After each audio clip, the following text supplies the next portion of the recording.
Antes de ser chamado de santo, Milarepa foi chamado de feiticeiro. Antes de cantar sobre a natureza da mente, ele invocou forças para matar. Antes de vestir o algodão branco dos yogis, ele carregou nas costas o peso de 35 mortes. E, ainda assim, o Tibete o reverencia como um dos seus maiores iluminados. Como é que alguém atravessa esse abismo? Como um jovem treinado em vingança se transforma no poeta mais amado das Montanhas Nevadas? Como é que a culpa, quando não é anestesiada e nem justificada, pode virar combustível para despertar? Fique comigo, porque hoje, no Monge no Sofá, no quadro Mentes Despertas, nós vamos conhecer a vida e a história de Milarepa, o homem que caiu mais fundo do que quase todos nós ousaríamos admitir. E, justamente por isso, se tornou uma das maiores provas de que ninguém está condenado a ser apenas o pior ato que cometeu.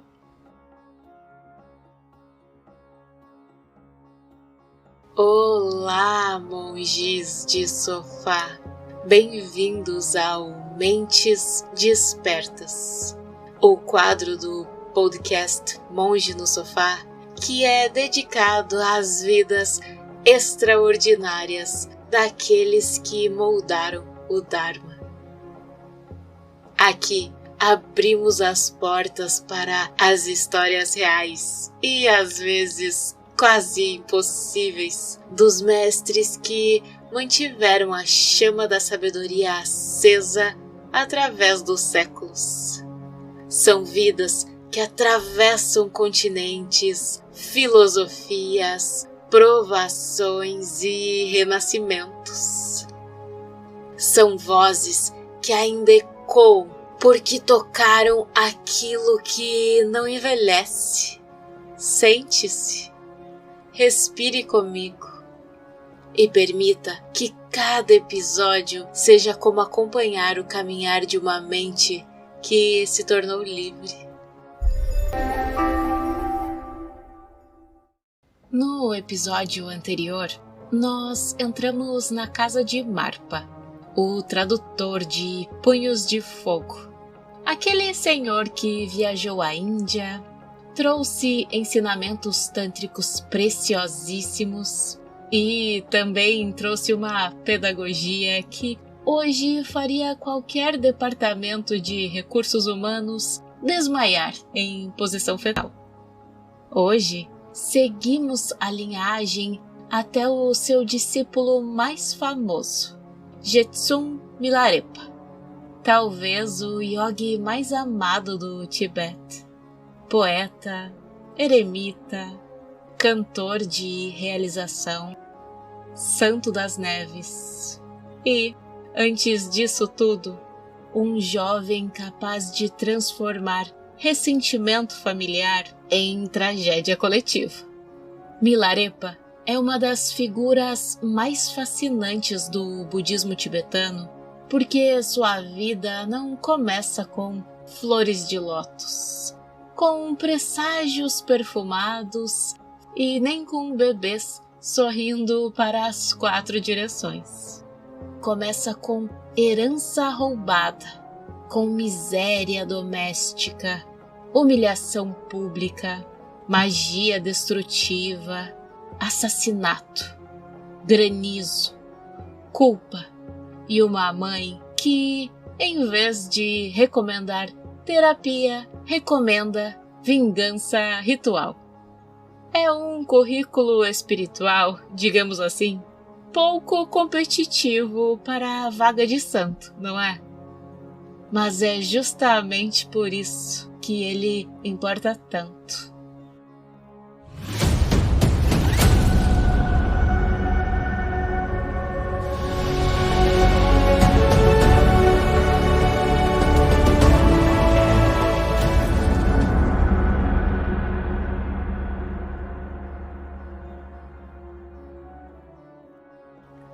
datas de Milarepa variam conforme as fontes. A tradição mais difundida fala de 1052 a 1135. Outras fontes tibetanas e estudos modernos trabalham com 1040 a 1123. O ponto seguro é que ele viveu entre os séculos 11 e 13, durante a chamada segunda difusão do budismo no Tibete, quando tradutores, yogis e mestres cruzavam montanhas e culturas, trazendo da Índia linhagens tântricas que transformariam profundamente a história espiritual tibetana. Milarepa é lembrado como alguém que alcançou a iluminação em uma única vida. Mas antes de ser o santo que cantava para demônios, montanhas e discípulos confusos, ele foi Mila Tulpagar. E aqui vale uma explicação rápida, porque os nossos ouvidos modernos, treinados em nome e sobrenome como se estivéssemos preenchendo o formulário de banco, podem estranhar. Mila é o nome da linhagem familiar, do clã.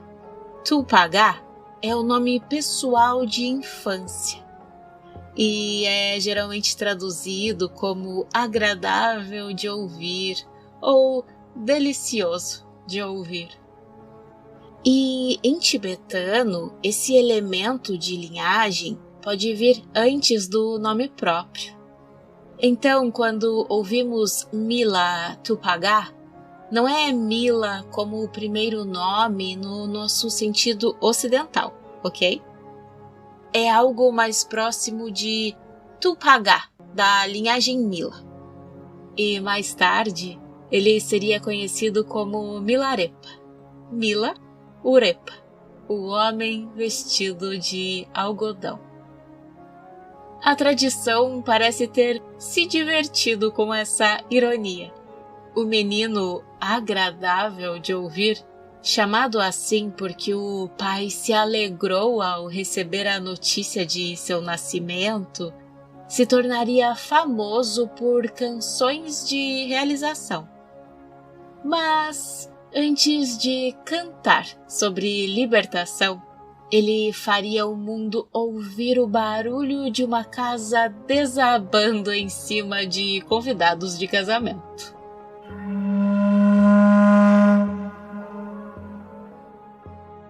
Antes de mergulharmos fundo nessa história extraordinária, é importante esclarecer que a vida de Milarepa pertence ao gênero tibetano chamado Namtar, biografia de libertação. E isso significa que ela não é uma biografia moderna, burocrática, com certidão, carimbo e funcionário entediado atrás do balcão. É uma vida contada para revelar um caminho espiritual. Há fatos históricos, há memória de linhagem, literatura devocional, imagens simbólicas e episódios milagrosos, tudo convivendo no mesmo palco. Aqui, quando um episódio é central nas fontes Kagyu, ele aparece como tradição. E quando pertence a uma camada posterior, oral ou disputada, isso é indicado de modo discreto, sem estragar a magia do caos e sem vender milagre como nota fiscal. Bem, antes de falar do menino, vale falar do nome Mila, que é uma história muito interessante e merece ser contada.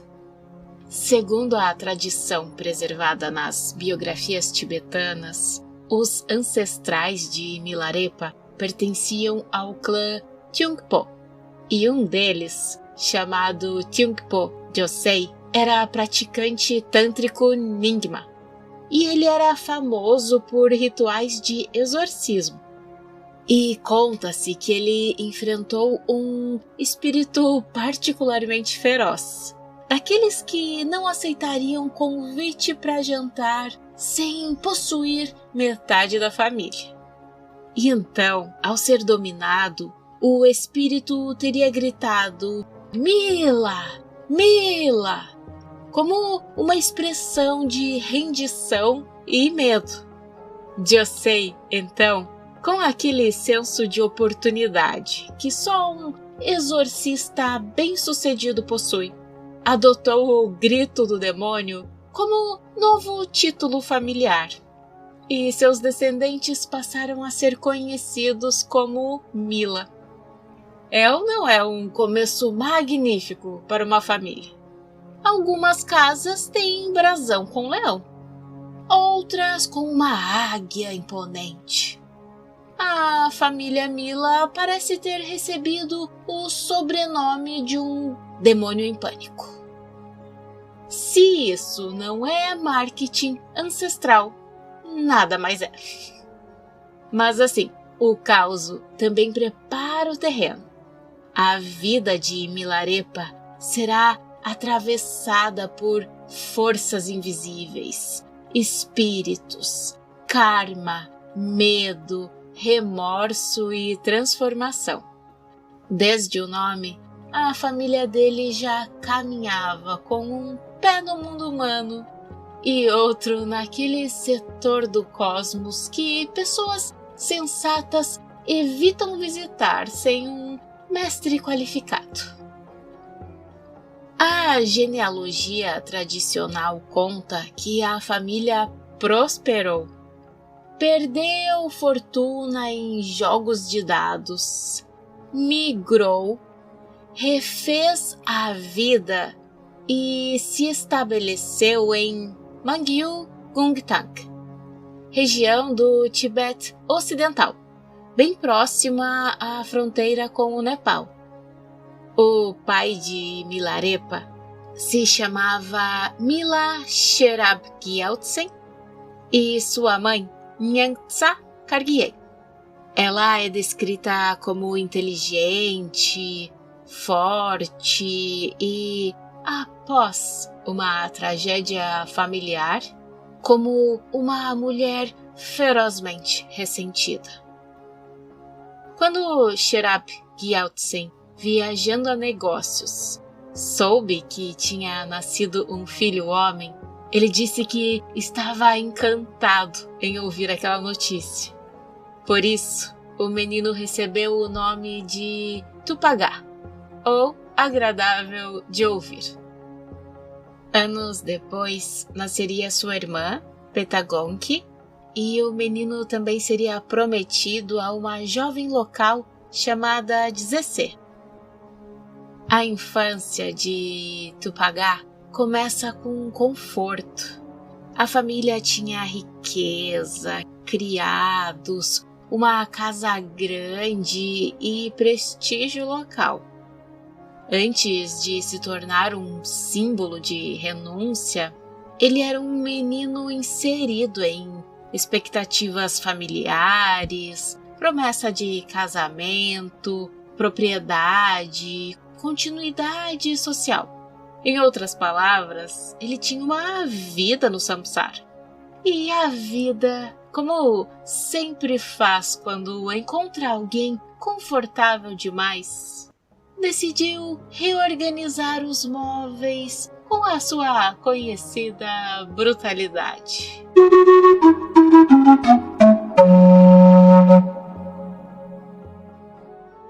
Quando Tupagá tinha cerca de 7 anos, seu pai morreu. E antes de partir, ele teria deixado um testamento, confiando a propriedade e a família ao irmão e à cunhada até que o menino atingisse a maioridade. O plano era simples. Os tios cuidariam da herança e quando Tupagá crescesse, tudo voltaria para ele, para sua mãe e sua irmã. Mas o que aconteceu, segundo a biografia tradicional, foi exatamente o contrário.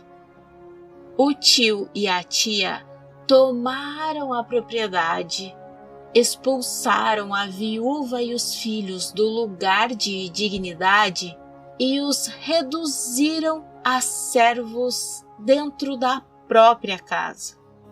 A mãe, antes senhora, passou a trabalhar como criada. Os filhos, antes herdeiros, passaram a sobreviver de restos. Milarepa recordaria que sua comida era como comida de cachorro e seu trabalho como o trabalho de burro.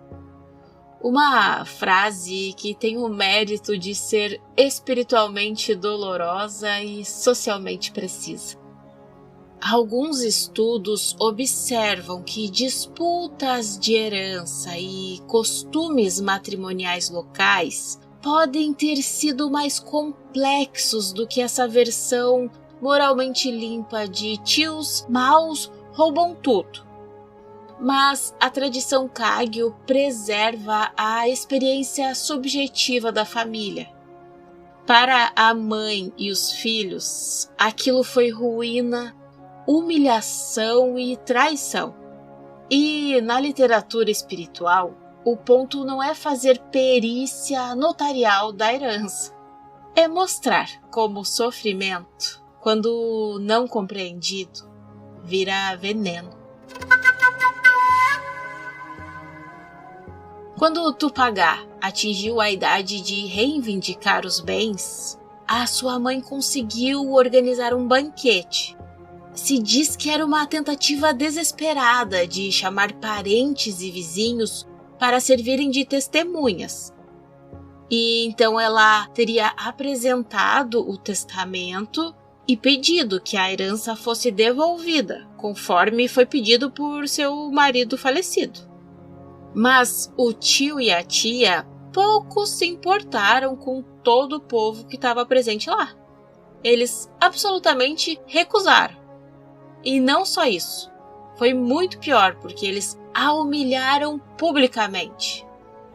Em algumas versões, conta-se que o tio teria dito algo como: se vocês são muitos, façam guerra. Se são poucos, façam magia. Como conselhos ruins têm uma capacidade extraordinária de atravessar gerações, essa provocação entrou direto no coração de Yangtza Kargyen.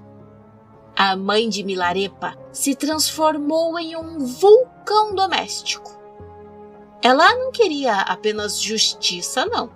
Ela queria que o universo emitisse uma nota de retratação em forma de catástrofe.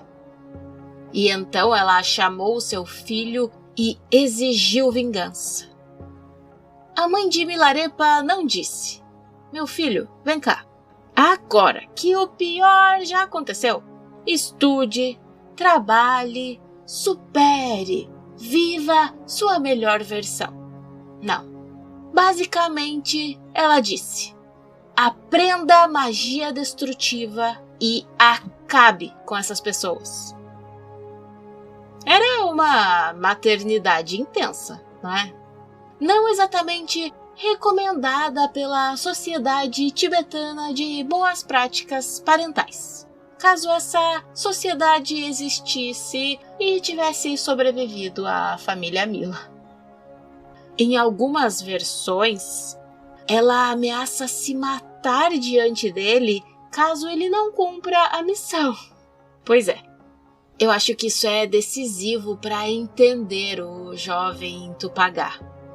Ele não age apenas por maldade abstrata. Ele age por lealdade, vergonha, pressão filial e rancor. Ele é vítima de injustiça e, ao mesmo tempo, agente de violência. Essa ambiguidade é justamente o que torna a Milarepa tão humano. Ele não é um monstro que depois virou santo. Ele é um ser humano ferido que fez escolhas monstruosas e depois teve coragem de não desviar o olhar delas.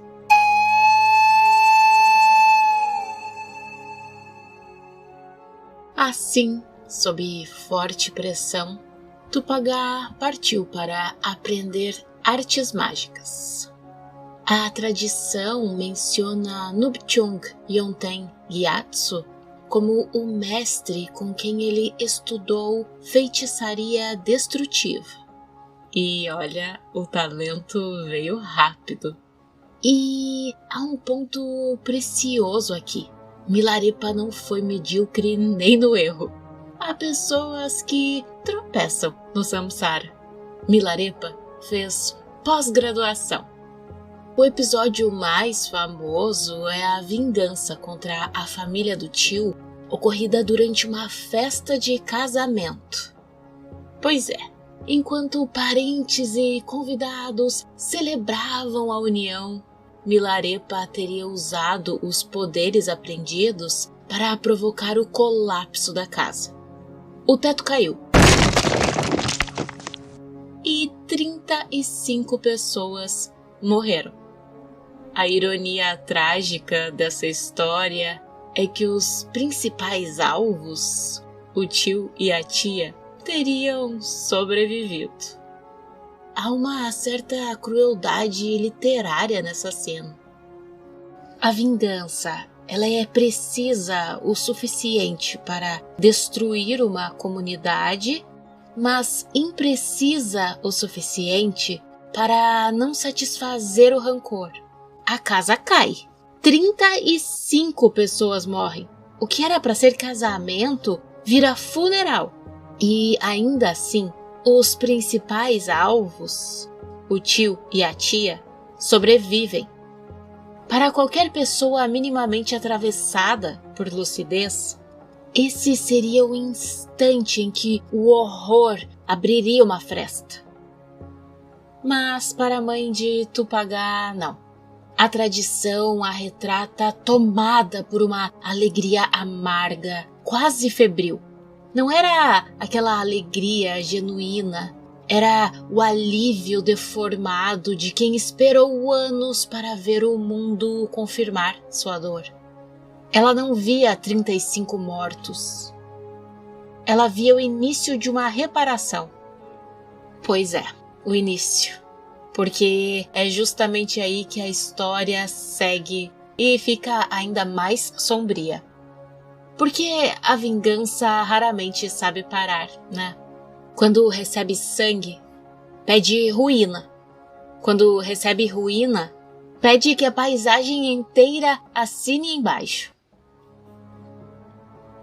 Os aldeões, horrorizados com a destruição no casamento, começam a ameaçar Nyangtsa Kargyen.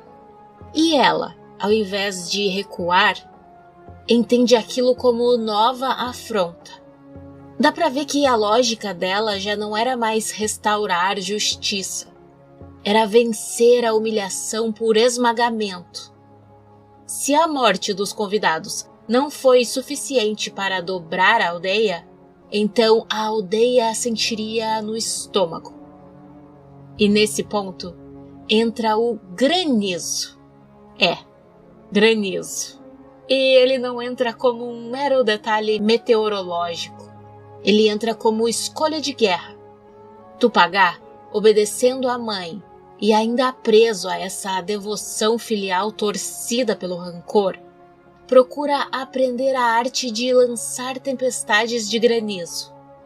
Algumas fontes associam esse aprendizado ao mestre Yungtong Trogyal. E isso é importante porque mostra que o granizo não foi um improviso, nem um acesso dramático de mau tempo com trilha sonora. Foi treinamento, foi método, foi técnica aplicada ao ressentimento. E se você pensar bem, há uma perversidade específica na escolha do granizo. Derrubar uma casa durante um casamento atinge corpos, nomes, famílias inteiras destruídas pelo luto, uma linhagem de convidados. Mas destruir uma colheita atinge o trabalho de meses, atinge a esperança depositada na terra, na estação, na cevada quase madura. O granizo não mata apenas no instante, ele prolonga a punição. Cada campo destruído vira uma sentença. Cada espiga esmagada diz: vocês ainda vão lembrar de mim quando a fome chegar. Tupagá aprende, prepara e executa. Ele conjura a tempestade e ela cai quando os campos estão mais vulneráveis. Às vésperas da colheita. O momento é cirúrgico. Se viesse cedo demais, talvez houvesse tempo de replantar.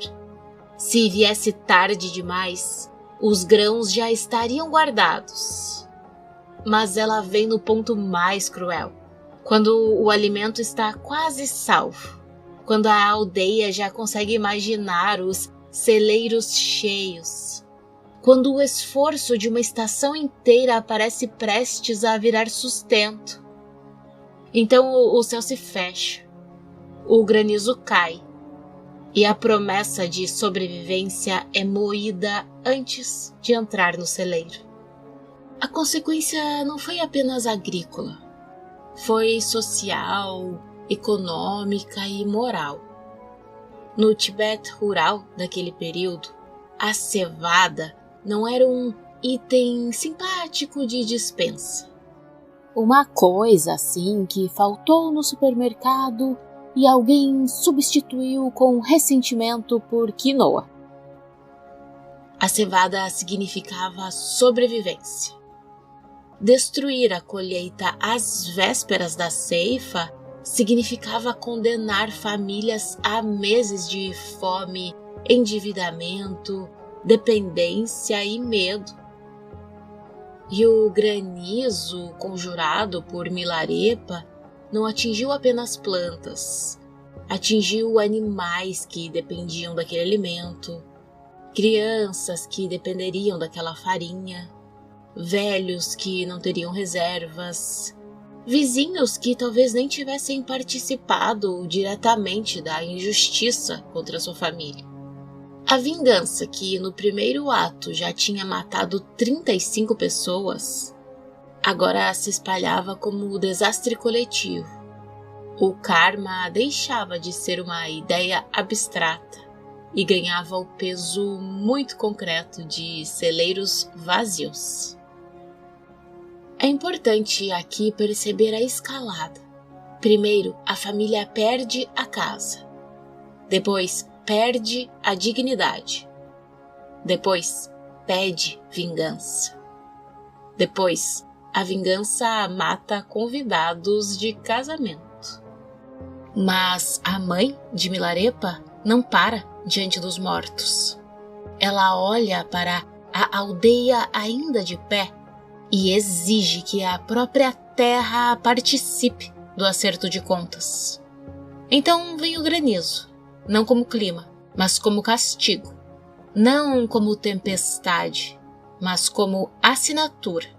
Uma violência que não derrama sangue na hora, mas que deixa a fome marcada no calendário.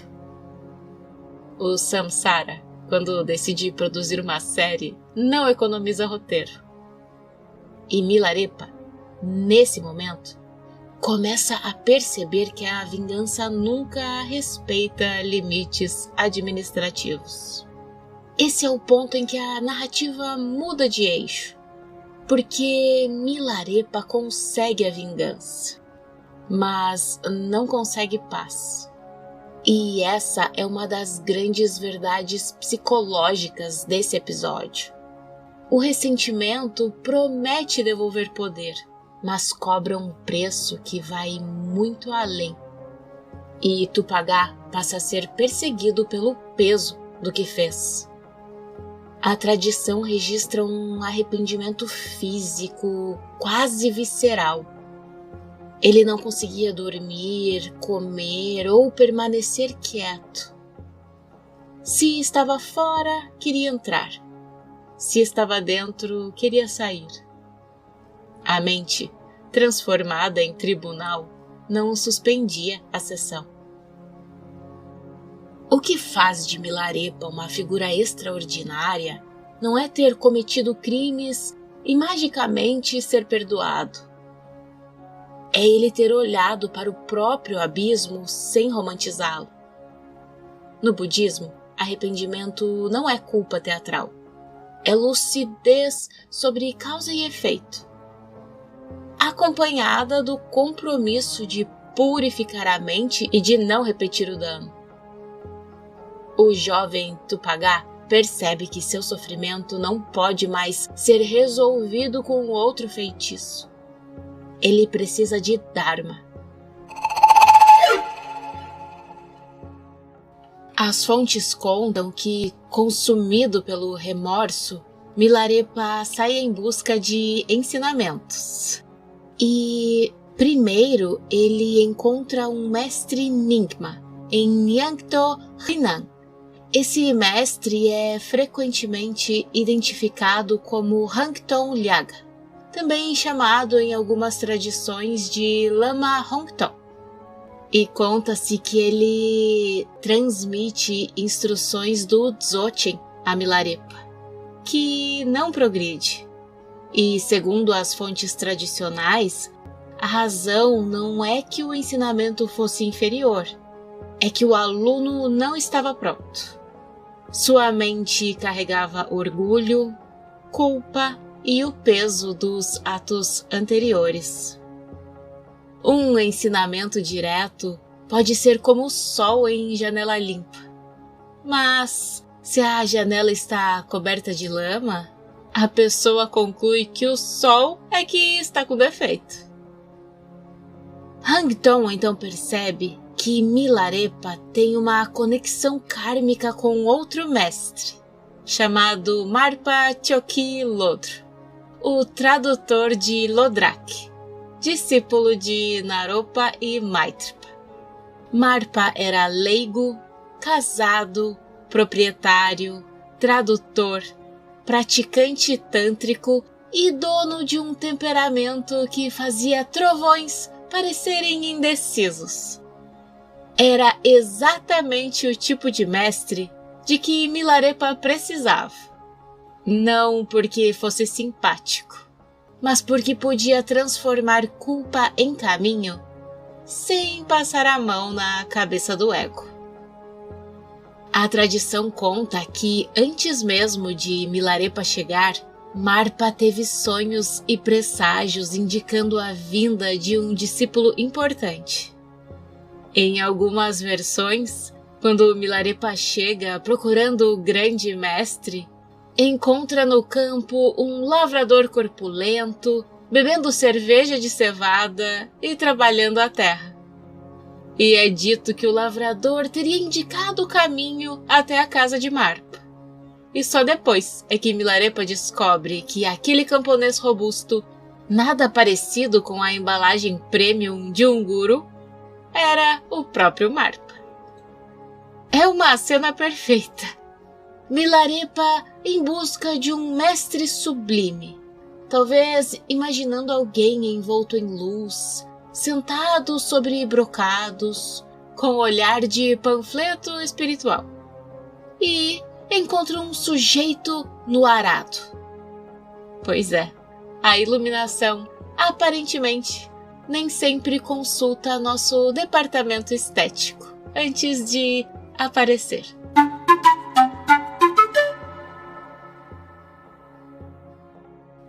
O encontro com Marpa é um dos trechos mais difíceis e famosos da vida de Milarepa, porque Marpa não o recebe com ternura. Ele bate, humilha, expulsa, manda trabalhar, recusa-se a dar ensinamentos, exige oferendas que Milarepa não tem e o submete a uma série de construções impossíveis. A mais famosa é a construção e destruição de torres de pedra. Conta-se que Milarepa carregava pedras nas costas até abrir feridas. E aí, quando a torre ficava pronta, Marpa mandava derrubar tudo e recolocar as pedras no lugar de origem. E depois mandava construir outra, e destruir, e construir outra, e destruir. A tradição costuma falar em uma série de 4 grandes construções ou em várias tentativas, culminando na torre de 9 andares associada a Sekargutok, que ainda hoje é ligada à memória de Milarepa. Essa cena, se vista apenas pelo lado externo, é quase insuportável. Um mestre mandando o discípulo construir uma torre. E então, quando ela finalmente se ergue, manda derrubar. Quando as costas do discípulo estão lá em carne viva, ele exige outra. Quando a esperança começa a nascer, ele arranca a esperança pela raiz. Mas assim, dentro da lógica espiritual da tradição Kagyu, Marpa não está apenas fazendo Milarepa carregar pedras. Ele está fazendo Milarepa carregar, pedra por pedra, o peso de seus atos. Construir as torres purifica o corpo que antes serviu à violência. Derrubá-las desmonta o orgulho que sempre quer transformar esforço em mérito. Ser rejeitado por Marpa testa se Milarepa busca libertação ou apenas alívio rápido para a própria culpa. E cada vez que ele tenta se aproximar do ensinamento por atalhos, a narrativa mostra que ainda resta nele o hábito antigo de manipular causas para obter resultados. O mesmo talento que antes invocava tempestades, agora tenta invocar transmissão. Marpa, com sua compaixão de péssima reputação, não permite.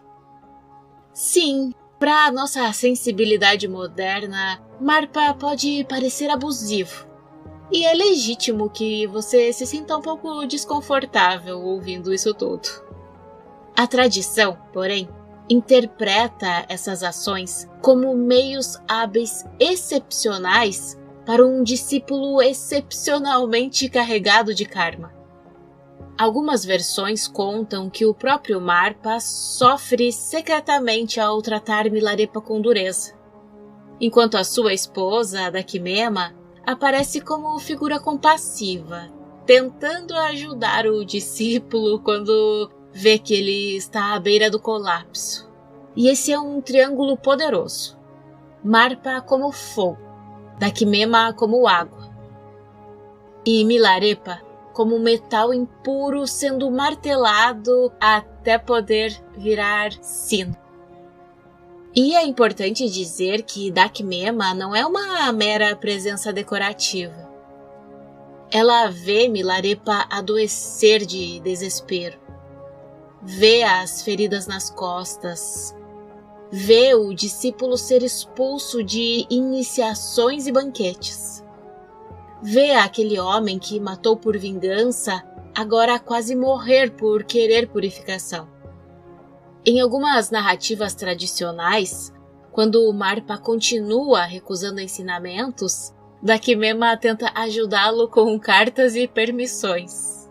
Ela chega a bolar uma espécie de plano que buscava facilitar a ida de Milarepa a outro discípulo de Marpa, o Ingok Chokul Dorje, levando uma mensagem e oferendas como se Milarepa estivesse autorizado a receber instruções.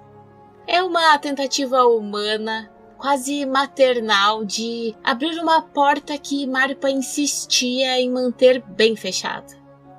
Mas é claro que o caminho de Milarepa não podia nascer de uma carta obtida por compaixão alheia, nem de uma autorização ambígua, nem de um desvio elegante pela lateral do mosteiro.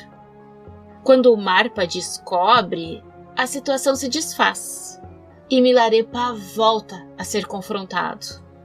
O ensinamento recebido sem a bênção completa do mestre não floresce. E o desespero chega a tal ponto que, em algumas versões, Milarepa pensa em tirar a própria vida. Não porque quisesse um drama espiritual, mas porque ele já não suportava mais a própria história. Ele não queria apenas aprender meditação.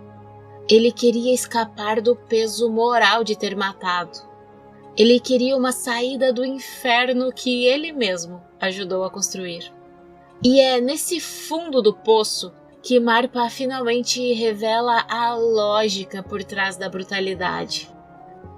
As provações não eram desprezo gratuito, eram purificação. Marpa diz que Milarepa havia sido profetizado por seu próprio mestre, o indiano Naropa, e que aqueles trabalhos insuportáveis estavam limpando os efeitos de seus crimes. E depois de tanta pedra, lágrima e humilhação, a porta se abre. Marpa transmite votos leigos, votos de Bodhisattva, iniciações tântricas, Mahamudra, instruções aurais e práticas como o Tum, o calor interno associado às 6 yogas de Naropa. E conta-se que Marpa dá a Milarepa o nome Dorje Gyaltsen e depois o nome secreto Zepa Dorje. Mas mais importante do que nomes, ele lhe dá uma direção. Milarepa deveria abandonar a vida comum, retirar-se para as montanhas e lá praticar até atingir a realização. Não era um convite para um retiro de fim de semana com chá orgânico e almofadas combinando. Era uma sentença de transformação total. Marpa não entregou a Milarepa uma espiritualidade decorativa, dessas que cabem em legenda de rede social. Ele entregou uma ordem: vá para as montanhas, sente, pratique. Queime o karma na fornalha do corpo e da mente. Em termos contemporâneos, Marpa cancelou todas as distrações, todos os planos B e, possivelmente, a assinatura emocional do ego.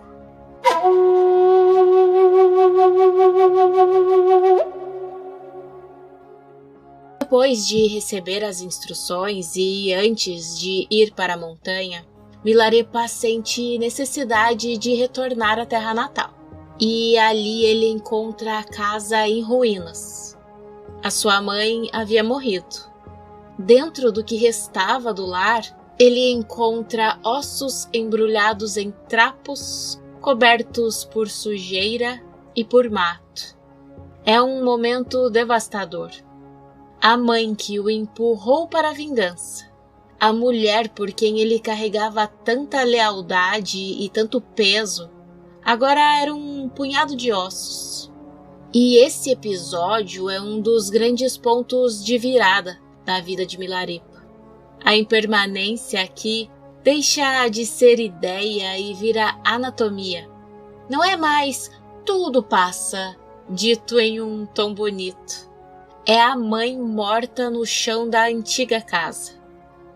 E conta-se que então Milarepa medita, une a consciência da mãe à sua prática e compreende que a única maneira real de beneficiar seus pais é realizar o Dharma.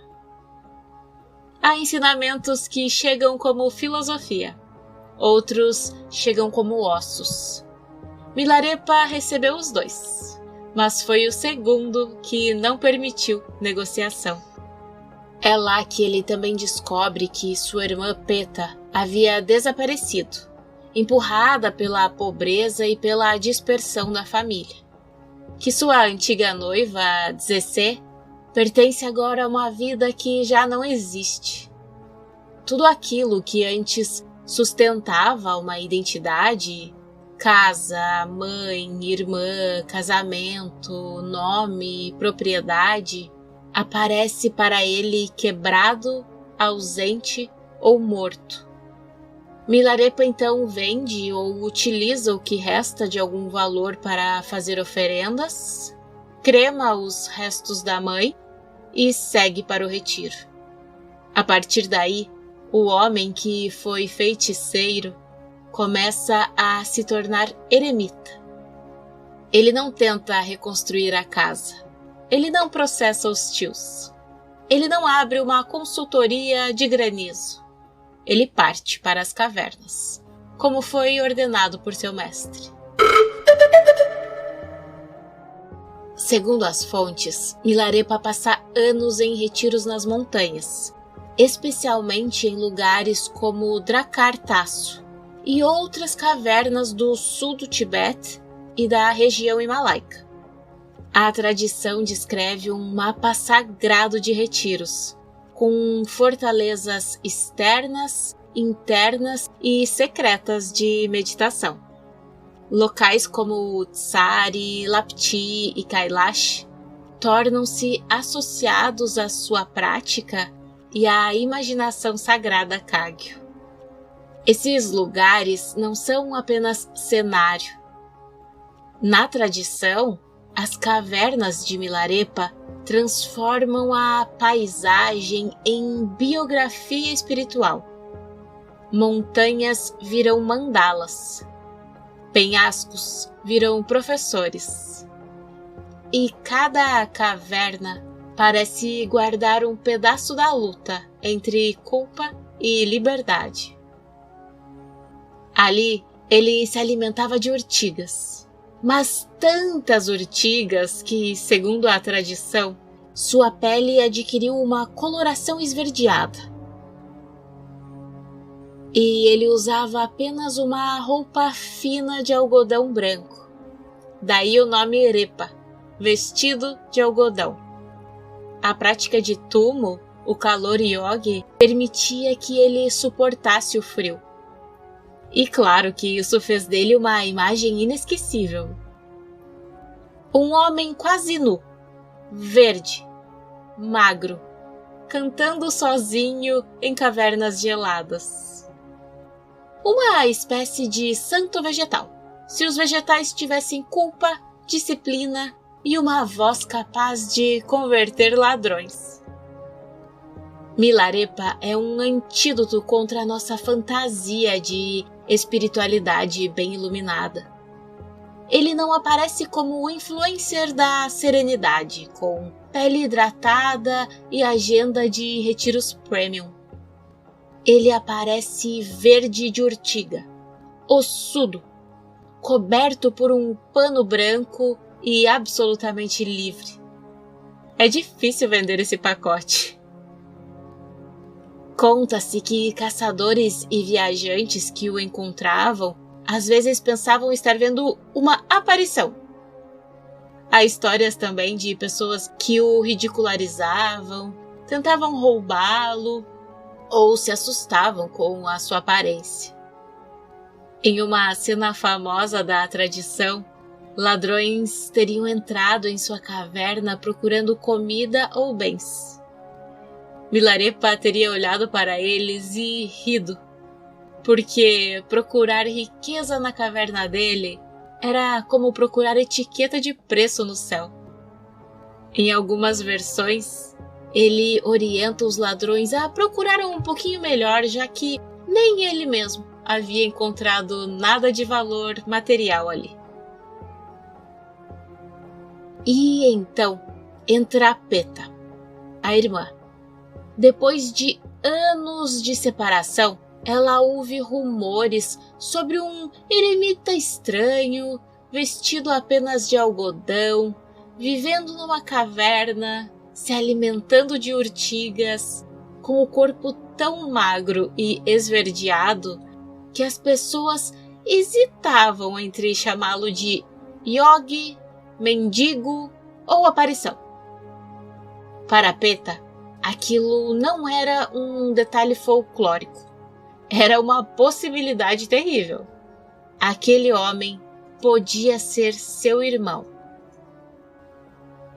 Eu imagino que a busca dela não deve ter sido nada simples. Ela não estava em busca de alguém instalado num templo, com endereço, discípulos organizados e uma plaquinha na porta. Ela estava procurando um eremita numa paisagem de montanhas, cavernas e caminhos difíceis, seguindo notícias quebradas, boatos de aldeões, rastros de devoção e susto. Mas ela o encontra. E quando finalmente isso acontece, a cena tem a força de uma colisão familiar. Ela vê o irmão reduzido a pele, osso, algodão e urtiga. O santo que a tradição celebraria aparece aos olhos dela como uma calamidade ambulante. Peta fica horrorizada. Para ela, aquilo não tem nada de iluminação. Parecia abandono, miséria e talvez alguma doença que nenhuma tia gostaria de comentar em reunião familiar. E ela tenta convencê-lo a comer comida decente, a vestir roupas adequadas, a voltar a uma vida menos escandalosa para o bom senso. E sim, a dor dela é legítima. Peta não está sendo fútil. Ela está olhando para o último sobrevivente afetivo de sua infância e vendo um homem que parece ter renunciado até à autopreservação. E Milarepa não responde com um sermão seco. Ele canta. E nesse canto aparece o choque entre dois mundos. O mundo da sobrevivência social e o mundo da renúncia radical. Peta ama o irmão, mas não compreende porque alguém com o juízo em dia escolheria parecer um cadáver voluntário. E Milarepa também ama a irmã, mas sabe que voltar à respeitabilidade seria trair a única cura real para o veneno que marcou sua vida. Entre os dois, há ternura, incompreensão e aquela pedagogia cruel da impermanência. Às vezes, até o amor precisa aprender uma nova língua para reconhecer liberdade. E é assim que nasce a marca mais famosa de sua realização: as canções espontâneas, chamadas gur em tibetano, que são ligadas à tradição dos dohas dos Mahasiddhas indianos. Ele ensinava por meio de poesia direta, usando exemplos de montanhas, vento, animais, riqueza, fome, medo e mente. E suas canções não eram um ornamento literário, eram instruções de realização em linguagem viva. A coletânea conhecida como as 100.000 Canções de Milarepa não deve ser entendida necessariamente como 100.000 canções literais, ok? A palavra tibetana Bum pode indicar uma grande coleção. De todo modo, é um dos tesouros mais amados da literatura tibetana, reunindo episódios, diálogos, instruções e poemas atribuídos a Milarepa. Milarepa ensinava diferentes pessoas de modos diferentes. Para praticantes avançados, falava de Mahamudra, a natureza vazia e luminosa da mente, a meditação sem fixação, a conduta livre de apego. Para aldeões, usava exemplos simples: riqueza como o mel que as abelhas produzem para outros comerem, status como eco, corpo como casa emprestada, fama como fumaça que o vento administra com indiferença. Milarepa não era um filósofo de gabinete. Era um mestre oral, performático, situado. As suas canções respondiam a pessoas concretas. Peta, Zecê, caçadores, patronos, discípulos, demônios, monges orgulhosos, jovens iogues, espíritos locais. Ele cantava para o interlocutor que estava diante dele. É por isso que as suas canções têm uma qualidade teatral. Não são apenas poemas espirituais, são cenas. Ele não abriu uma escola com currículo, formulário de inscrição e taxa administrativa. Ele abriu a boca e, quando cantava, transformava constrangimento em ensinamento. O que para outro mestre seria uma palestra, para Milarepa virava música. O Tibete ganhou um santo. A literatura, um delicioso problema de catalogação. Para Milarepa, uma canção podia nascer de uma ventania que levava sua roupa, outra de demônios ocupando a caverna, outra de um discípulo orgulhoso, outra de uma irmã envergonhada por vê-lo quase nu. Seu método é profundamente budista. Tudo vira caminho. Seja frio, fome, insulto, doença, solidão, medo, nada é desperdiçado, nem mesmo a humilhação. Eu diria que especialmente a humilhação.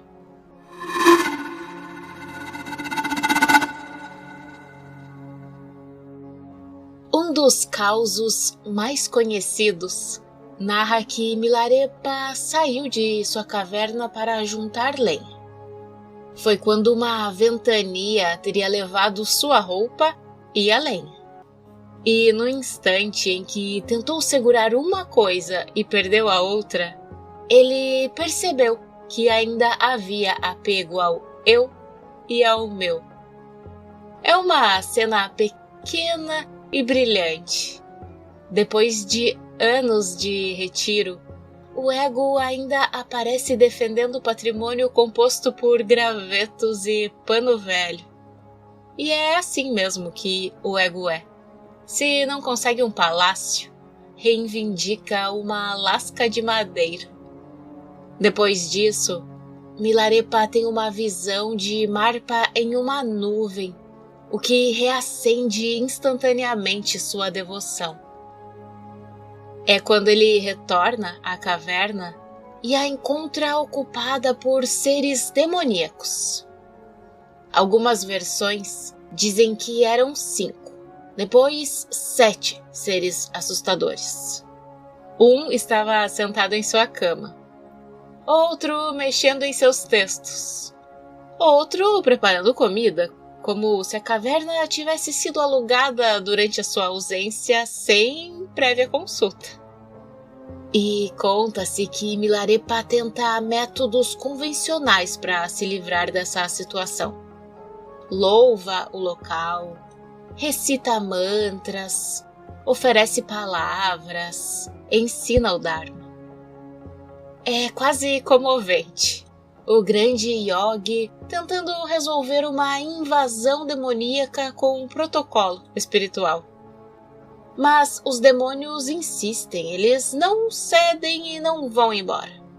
Permanecem ali, confortáveis, como hóspedes que não leram a parte do convite em que dizia, por favor, retirem-se. Mas então, essa cena se aprofunda. Milarepa reconhece a instrução central de Marpa. Os fenômenos são mente. A mente é luminosidade e vacuidade. Tratar os demônios como inimigos externos apenas reforça a dualidade.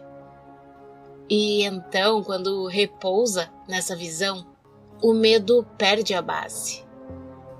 Em uma recontagem muito difundida em ensinamentos budistas contemporâneos, Milarepa teria percebido que não adiantava expulsar os demônios, tampouco seduzi-los com Dharma e nem convencê-los através da diplomacia. E ele faz o impensável. Oferece a si mesmo ao maior deles. Sim, ele se aproxima da criatura mais aterradora e coloca a própria cabeça em sua boca. Ali, no momento em que não há mais resistência, o demônio desaparece. Narrando essa cena, me parece que ela foi feita para irritar o nosso instinto de autopreservação, não é? Porque, assim, a nossa primeira reação diante do medo é montar uma estratégia de guerra. Expulsar, controlar, reprimir, negociar.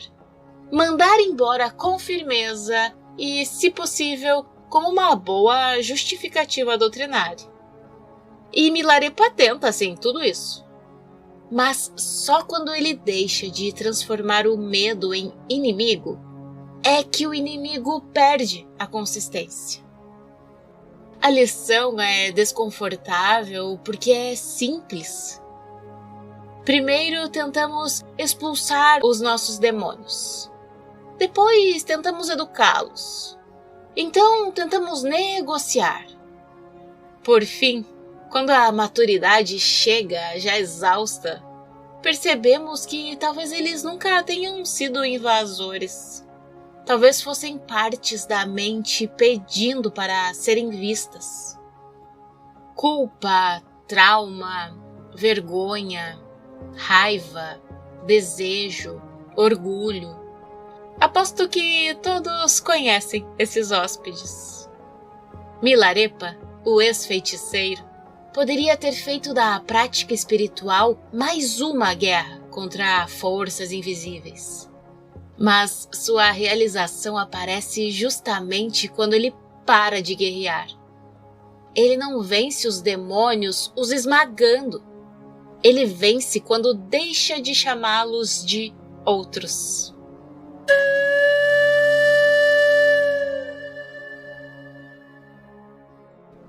A relação de Milarepa com a família depois da realização é uma das partes mais humanas de sua vida.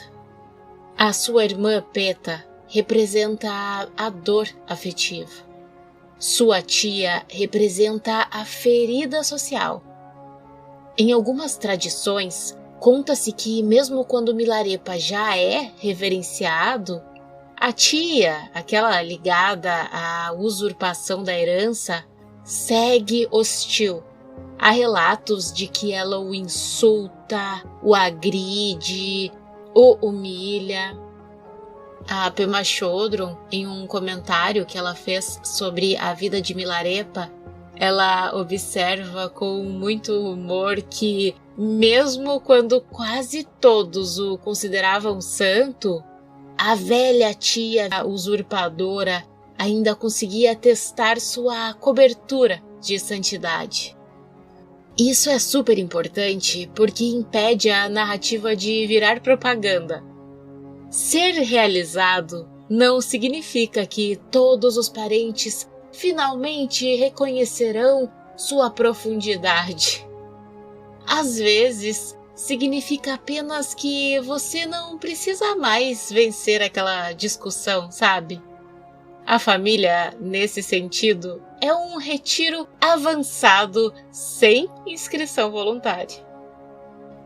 Eu acho que todo santo deveria ter uma tia assim na biografia. Não por crueldade, claro, mas por controle de qualidade. É muito fácil parecer iluminado diante de discípulos que trazem oferendas. Difícil é manter compaixão diante de alguém que lembra sua pior fase e ainda comenta que você tá magrinho demais. Nas narrativas tradicionais, essa transformação aparece em encontros concretos. Peta, ao encontrar o irmão verde e quase nu, tenta devolvê-lo ao mundo da decência social. Milarepa responde com canções que mostram a situação em que ele estava como liberdade e a vergonha como apego. Zecê, a antiga noiva, também aparece como uma lembrança viva da vida que ele poderia ter tido. Casamento, propriedade, continuidade, aquela normalidade respeitável. Diante dela, Milarepa não demoniza a vida comum, mas canta a impermanência de tudo aquilo que um dia parece destino. A tia, por sua vez, encarna o passado que não se deixa encerrar com facilidade. Como eu falei, em algumas fontes, ela ainda o trata com hostilidade, mesmo depois de sua fama espiritual. E nessas cenas, a sua agressividade contrasta com a serenidade de Milarepa. Ela age como se ainda estivesse diante do jovem humilhado.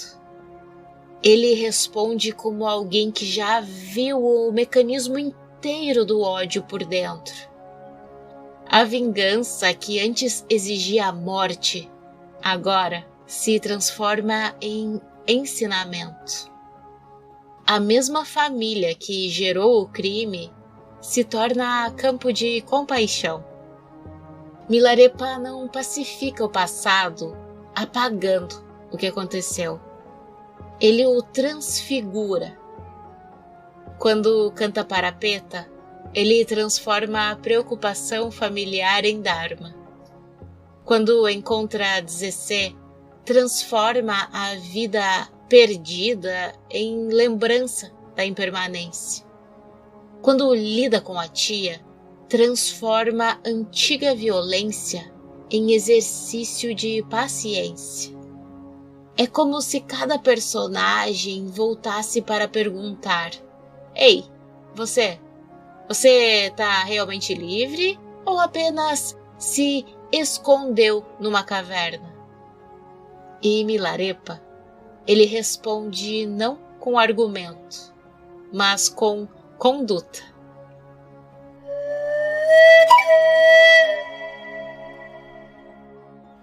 Entre os discípulos de Milarepa, Rechungpa ocupa um lugar fascinante.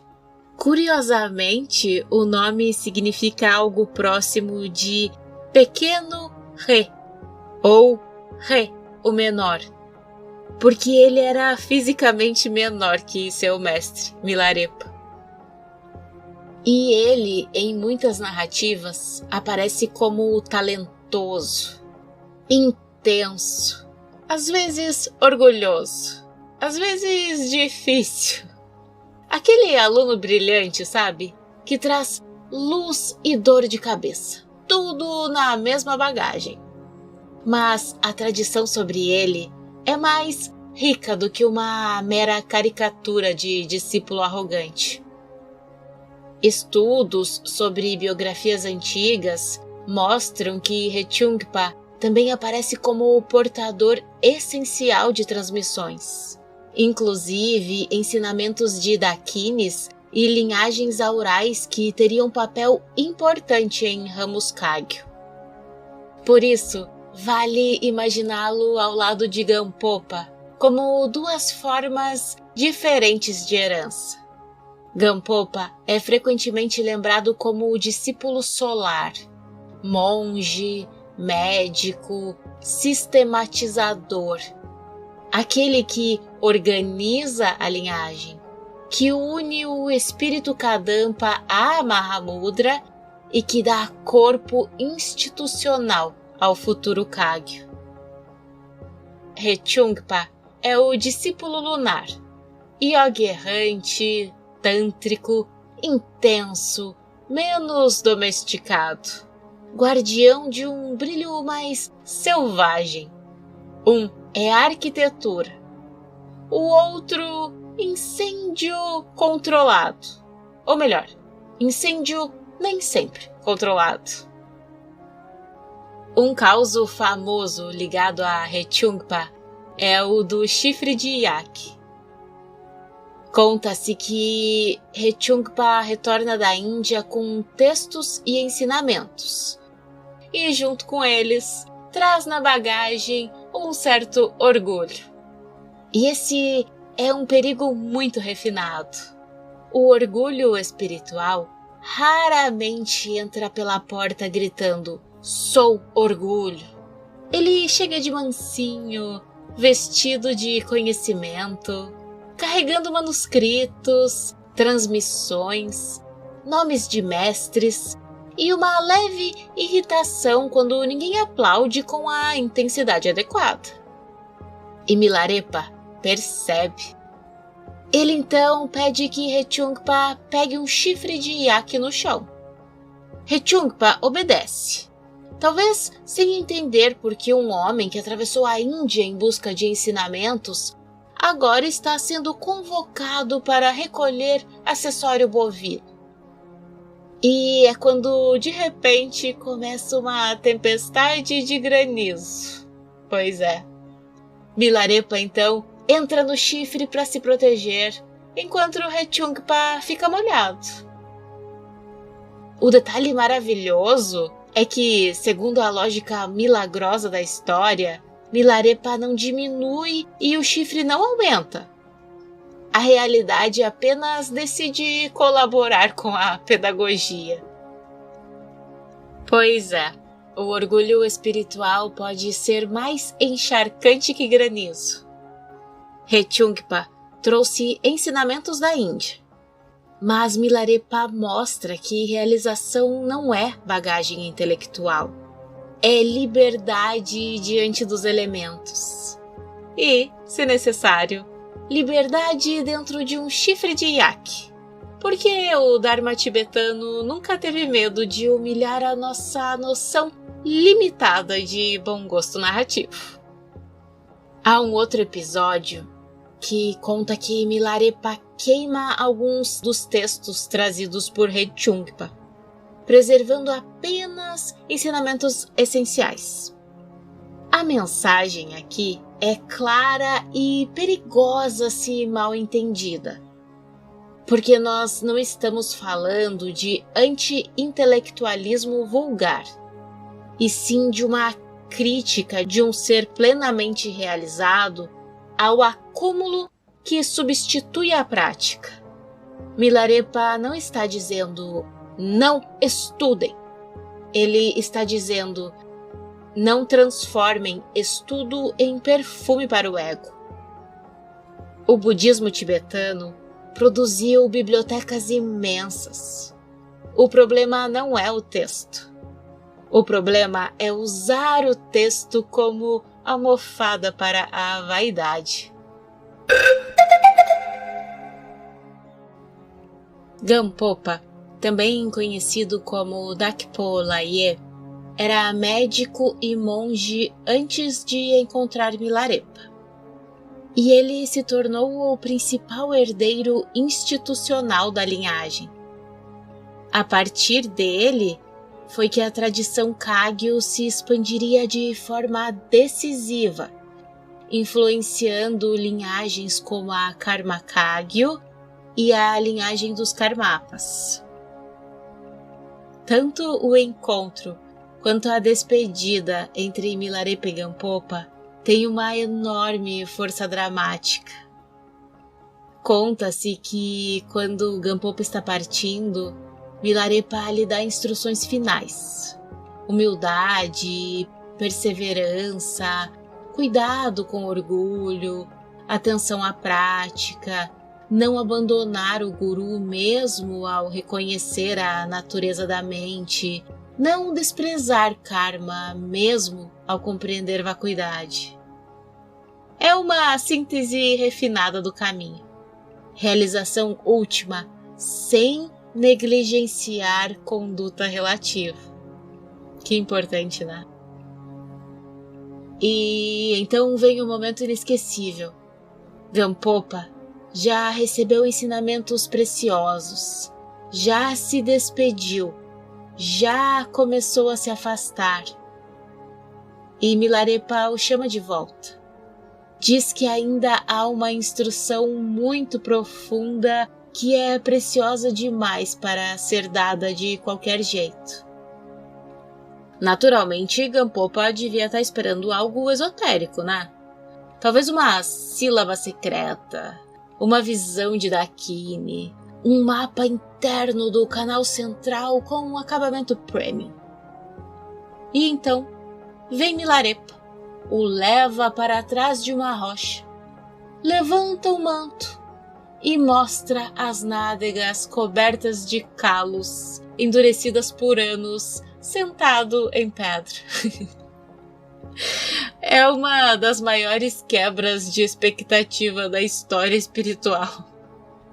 Gampopa espera o segredo final do universo. E Milarepa mostra o traseiro. E de algum modo é perfeito. Porque aqui a instrução é: sente e pratique. Não romantize. Não colecione teoria como quem coleciona incenso caro. A iluminação, naquela linhagem, passou também por pele ferida, fome, frio e repetição. O absoluto, às vezes, tem calos.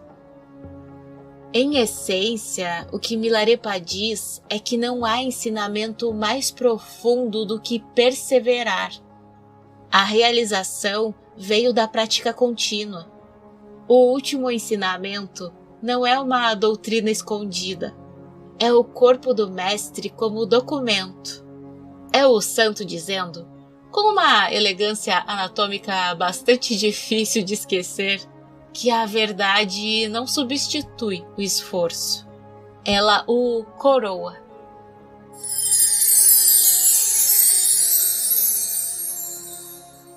Entre os causos mais famosos associados a Milarepa está o duelo mágico com Naru Bonchung, ligado ao Monte Kailash. A história é poderosa e, ao mesmo tempo, delicada, porque envolve disputa simbólica entre tradições budista e Bon. A versão budista popular diz que Milarepa e Naru Bonchung competem pelo domínio espiritual do Monte Kailash. As fontes Bon contam e interpretam esse episódio de outra forma. Portanto, nós não estamos diante de um resultado homologado por Federação Olímpica, tá? Nós estamos diante de literatura sagrada, memória de fronteira e competição simbólica pelo significado de uma montanha. Na versão budista, há provas mágicas. E em uma delas, Naru Bonchung sobe a montanha usando um tambor ritual ou um instrumento mágico. Milarepa, em vez de se apressar, permanece em meditação. E então, quando chega o momento, ele sobe montado num raio de sol, alcançando o cume primeiro. É uma cena belíssima. Enquanto um competidor traz equipamento, o outro pega carona na luminosidade. Naturalmente, como toda disputa religiosa antiga, cada lado preserva sua própria ata do campeonato. A versão budista diz que Milarepa venceu. A tradição Bon problematiza a história e lê o episódio por outro ângulo. Mas, para além da disputa, esse caos mostra o tamanho simbólico que Milarepa ganhou. Ele deixou de ser apenas um eremita em cavernas e se tornou um personagem capaz de reorganizar a paisagem sagrada tibetana. Com ele, geografia vira ensinamento, montanha vira mandala, e até uma corrida mística pelo Kailash vira aula sobre luminosidade, presença e uma certa falta de pressa extremamente irritante para qualquer adversário competitivo. Há relatos muito interessantes que as fontes destacam, que é o fato de que Milarepa ensinava não apenas humanos. As canções dele também são dirigidas a espíritos, demônios e seres locais. E isso é super importante no contexto tibetano, onde a expansão do budismo frequentemente envolve domesticar, converter ou integrar as forças da paisagem. Padmasambhava, Guru Rinpoche, já havia sido associado a esse tipo de atividade. E Milarepa, em muitos locais, continua essa gramática espiritual. Mas o modo de Milarepa é peculiar. Ele não aparece apenas como o dominador ritual. Muitas vezes, a sua vitória está em reconhecer a natureza da mente, oferecer compaixão ou cantar a verdade de modo tão direto que a agressão perde função. Ele transforma o território externo porque transformou o território interno. Milarepa não precisava expulsar todos os demônios porque já tinha demitido o principal gerente deles, o apego ao eu. Sem esse gerente geral, a firma demoníaca perde eficiência. Para a tradição tibetana, esses seres podem ser espíritos reais da paisagem, habitantes de um cosmos muito mais povoado do que o nosso apartamento mental moderno costuma admitir. Para nós, ouvintes contemporâneos, eles também podem aparecer como imagens poderosas da culpa, da vergonha, da raiva, do desejo e do orgulho. O ponto aqui não é reduzir uma coisa à outra. O ponto é perceber a genialidade da narrativa. Ela funciona nos dois níveis. O demônio está na montanha e está na mente. Ele está lá fora, rosnando na caverna, e está aqui dentro, administrando nossos medos com um crachá de gerente. E Milarepa se torna mestre porque não precisa negar nenhuma dessas camadas. Ele canta para o espírito e, ao mesmo tempo, dissolve a fixação. Ele reconhece a paisagem e reconhece a mente. Ele não transforma a espiritualidade em guerra infinita contra o mundo invisível. Ele transforma encontro em caminho. Milarepa morre por volta dos 83 ou 84 anos, dependendo da cronologia adotada. E a tradição conta que um erudito ciumento, chamado Geshe Tsakpua, incomodado pela reverência que Milarepa recebia, conspirou para envenená-lo. E o veneno teria sido oferecido em coalhada ou em um alimento lácteo. E é dito que Milarepa sabia que o alimento estava envenenado e que mesmo assim aceitou. E se a gente olhar profundamente, percebe que esse episódio é decisivo porque espelha a vida inteira. No começo, Milarepa usa veneno mental, ódio, magia destrutiva, vingança contra os outros. E no fim, ele recebe veneno físico de outro homem e o transforma em ensinamento. A diferença não está na substância, está na mente que a encontra.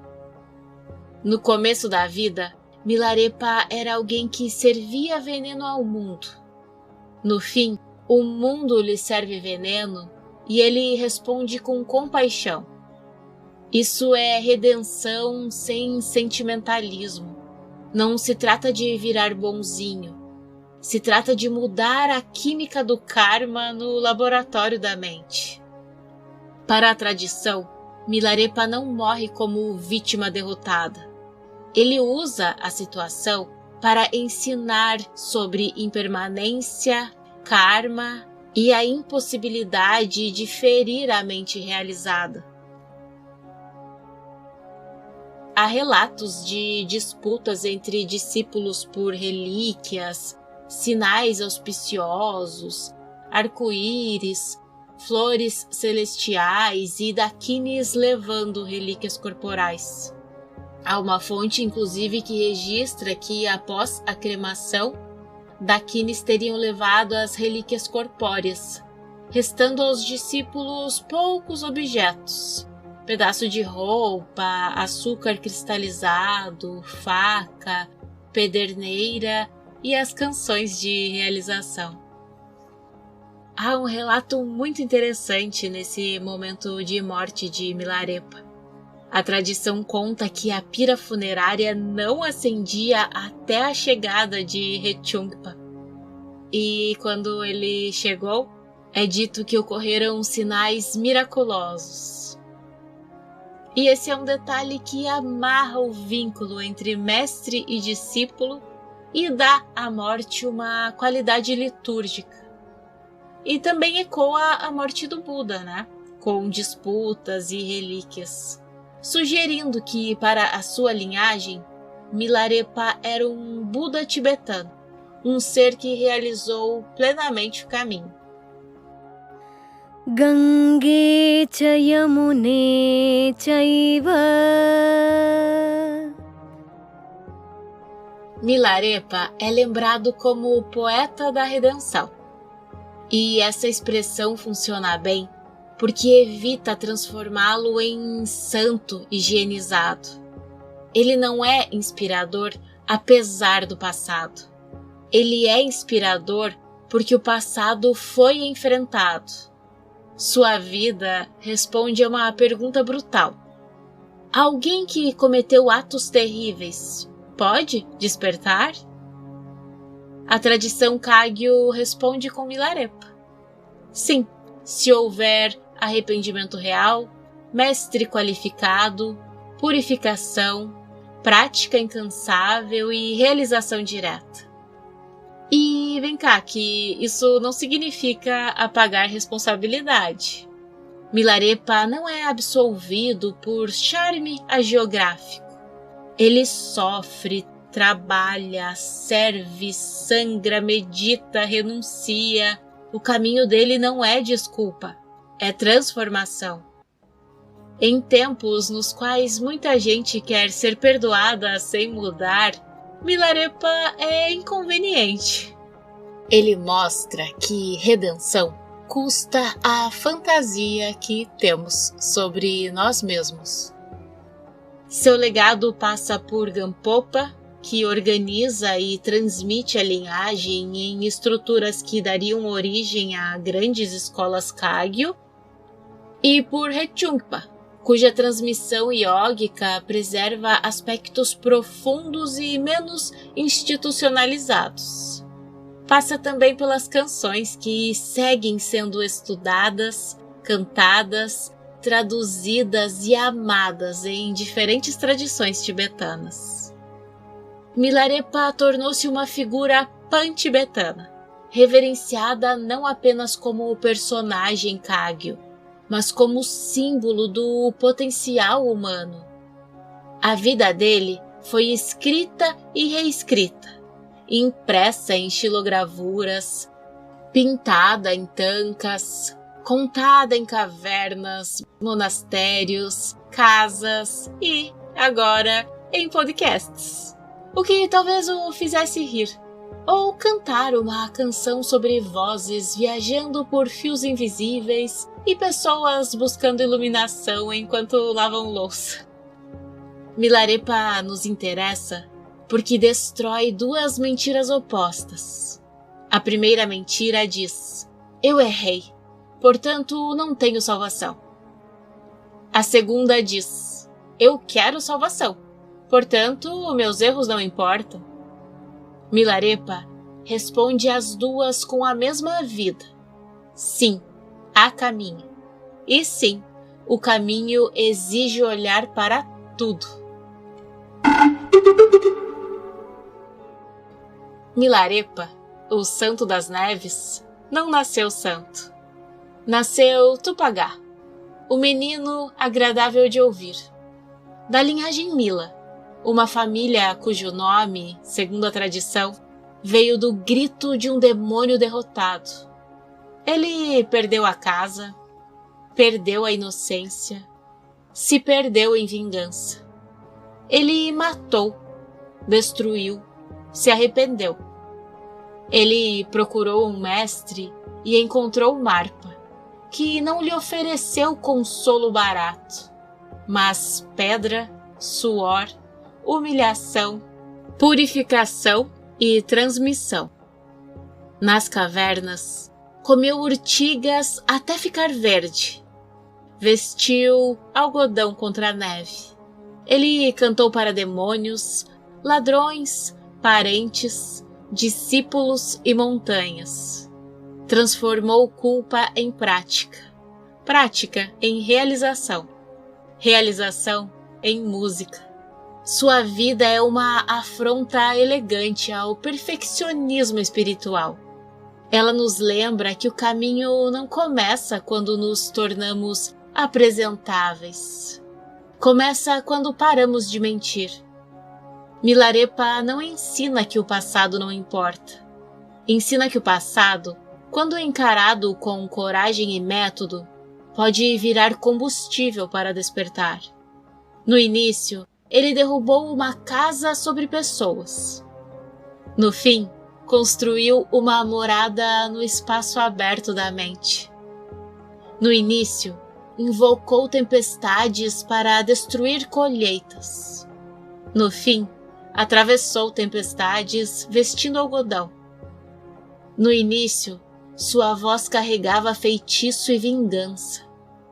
No fim, carregava canções que até hoje atravessam séculos. Milarepa, o homem que transformou o veneno em música, urtiga em alimento, vergonha em caminho e solidão em liberdade. Talvez por isso sua história continue nos atraindo tanto.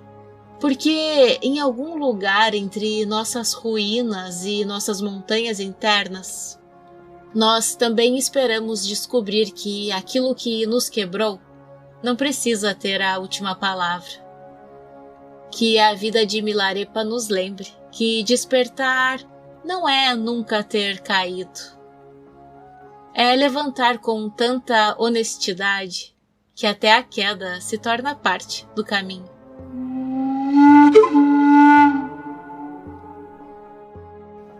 Por hoje é só, queridos ouvintes.